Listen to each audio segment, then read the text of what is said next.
Bismillahirrahmanirrahim. Assalamualaikum warahmatullahi wabarakatuh. Pertama-tama, marilah kita panjatkan puji dan syukur kehadirat Allah Subhanahu wa Ta'ala atas limpahan rahmat dan karunia-Nya lah sehingga kami dapat menyelesaikan tugas pengganti UAS mata kuliah metode penelitian. Kami perkenalkan, saya sendiri atas nama Rahmi S, NIM E011805 dan rekan saya Salman, NIM E011807. Pada video ini kami akan memaparkan rencana penelitian yang akan kami buat dengan judul Aplikasi Model SIR pada penyebaran penyakit ISPA terhadap korban gempa Sulawesi Barat di Kabupaten Majene dan Mamuju. Penelitian ini merupakan penelitian dalam bidang pemodelan yang terdiri atas pendahuluan, kajian pustaka, dan metode penelitian. Langsung saja saya masuk ke bagian yang pertama, yaitu pendahuluan, yaitu latar belakang. Infeksi saluran pernafasan akut merupakan infeksi yang terjadi pada salah satu atau lebih saluran pernafasan. Ini termasuk faring, tekak atau persimpangan hidung dan tenggorokan, laring atau pangkal tenggorokan, sinus, tenggorokan, batang tenggorokan atau bronkus hingga paru-paru yang berlangsung kurang dari 3 minggu. Umumnya, infeksi saluran pernapasan akut dibagi lebih lanjut menjadi infeksi saluran pernapasan atas yang mencakup infeksi pada hidung, sinus, dan tenggorok, dan infeksi pada saluran pernapasan bawah yang mencakup infeksi pada bronkus dan paru-paru. Infeksi tersebut dapat disebabkan oleh virus dan bakteri. Setelah gempa bumi yang terjadi pada 14 Januari 2021 pada pukul 14:35 waktu Indonesia TK dengan kekuatan 5,9 magnitudo, dan pada 15 Januari 2021 pada pukul 2:28 dini hari waktu Indonesia Tengah dengan kekuatan 6,2 magnitudo membuat wilayah Majene dan Mamuju lumpuh dan lebih 100 orang meninggal dunia. Penyakit ISPA merupakan penyakit yang paling banyak diderita masyarakat di Kabupaten Majene dan Mamuju. Berdasarkan data dari Dinas Kesehatan Provinsi Sulawesi Barat, pengungsi gempa yang terserang penyakit ISPA sebanyak 2.699 orang di Kabupaten Mamuju dan 1.379 di Kabupaten Majene, sehingga totalnya sebanyak 4.048 orang. Jumlah pengungsi yang terserang ISPA semakin meningkat dikarenakan faktor kelelahan, apalagi saat itu sedang musim pancaroba. Salah satu jenis infeksi saluran pernafasan akut yang paling sering ditemui adalah common cold, yang ditandai dengan gejala batuk dan pilek. Infeksi saluran pernapasan akut dapat menular melalui beberapa cara. Seseorang yang mengalami infeksi saluran pernapasan akut dapat menularkan virus atau bakteri melalui droplet saat mereka batuk atau bersin, yang kemudian dihirup oleh orang lain. Selain itu, penularan juga dapat terjadi melalui kontak tidak langsung. Misalnya, seseorang yang mengalami infeksi menyentuh hidung atau mata sebelum memegang suatu objek atau permukaan sebuah benda. Virus bisa tertularkan ke orang lain yang menyentuh objek atau permukaan benda tersebut setelahnya. Model SIR merupakan model epidemi yang menggambarkan penyebaran penyakit infeksi dengan individu yang sembuh tidak dapat terinfeksi kembali.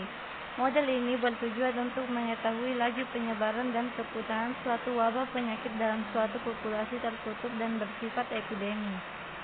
Model SIR digunakan untuk melihat apakah perubahan pada setiap subbabnya untuk mereka yang membutuhkan perhatian medis dalam penyebaran penyakitnya. Model SIR juga dapat menjelaskan bahwa seseorang yang telah sembuh dari suatu penyakit, maka orang tersebut akan memiliki kekebalan dalam tubuhnya, sehingga dalam tubuhnya memiliki daya tahan untuk tidak terjangkit penyakit dengan jenis yang sama. Hanya saja, model SIR ini tidak bekerja pada semua penyakit. Ketika seseorang terjangkit penyakit menular, ada kemungkinan suatu saat orang tersebut akan terjangkit lagi. rumusan masalah. Yang pertama itu bagaimana model SIR pada penyakit ISPA. Yang kedua, bagaimana simulasi numerik dengan menggunakan metode Runge-Kutta-Orde 4. Yang ketiga, bagaimana menentukan titik keseimbangan eigenvalue dan basic reproduction ratio. Yang keempat, bagaimana cara menentukan perkembangan epidemi suatu populasi yang terkena wabah penyakit ISPA. Tujuan penelitian.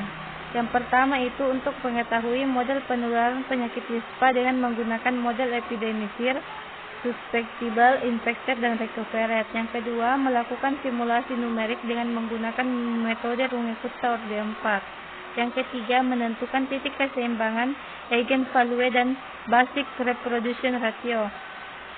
Yang keempat, mengetahui perkembangan epidemi pada penyakit ISPA dalam suatu populasi. Adapun untuk manfaat penelitiannya akan dilanjutkan oleh rekan saya, Salman Basir.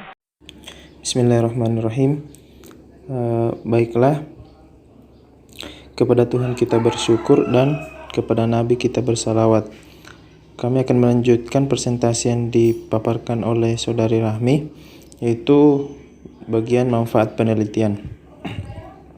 Penelitian ini diharapkan dapat memberikan informasi kepada masyarakat serta bisa menjadi acuan untuk mahasiswa yang akan mengembangkan ilmu matematika di bidang pemodelan, terutama di bidang kesehatan.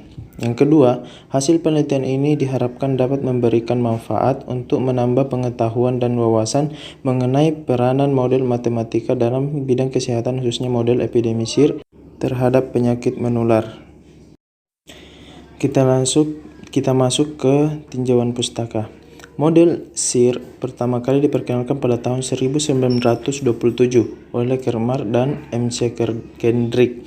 Model ini berbentuk sistem persamaan diferensial.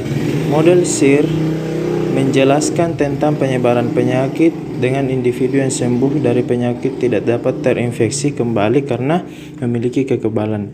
Allen telah memodelkan penyebaran penyakit dengan variabel random discrete, yaitu model discrete time Markov chain untuk waktu diskrit dan model continuous time Markov chain untuk waktu kontinu. Selain itu, Allen juga memodelkan penyebaran penyakit dengan variabel random kontinu dan waktu kontinu, yaitu model stochastic differential equation atau model stokastik. Kita masuk ke bagian metode penelitian. Adapun metode yang digunakan dalam penelitian ini yaitu model SIR yang bertujuan untuk mengetahui laju penyebaran penyakit ISPA pada korban gempa di Sulawesi Barat dan menganalisis parameter yang paling berpengaruh dan membuat program simulasi. Data yang digunakan dalam penelitian ini merupakan data sekunder yang diperoleh dari Dinas Kesehatan Provinsi Sulawesi Barat.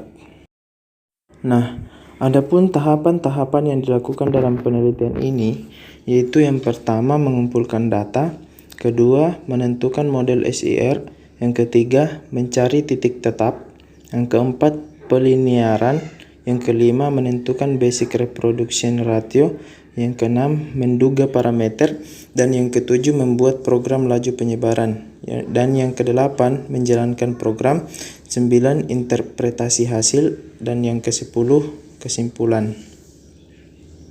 Baiklah, sampai sini materi yang dipaparkan oleh kelompok kami. Adapun untuk kurang dan lebihnya mohon dimaafkan karena kesempurnaan hanya milik Allah Subhanahu wa taala, dan saya akhiri wabillahi taufiq wal hidayah. Assalamualaikum warahmatullahi wabarakatuh.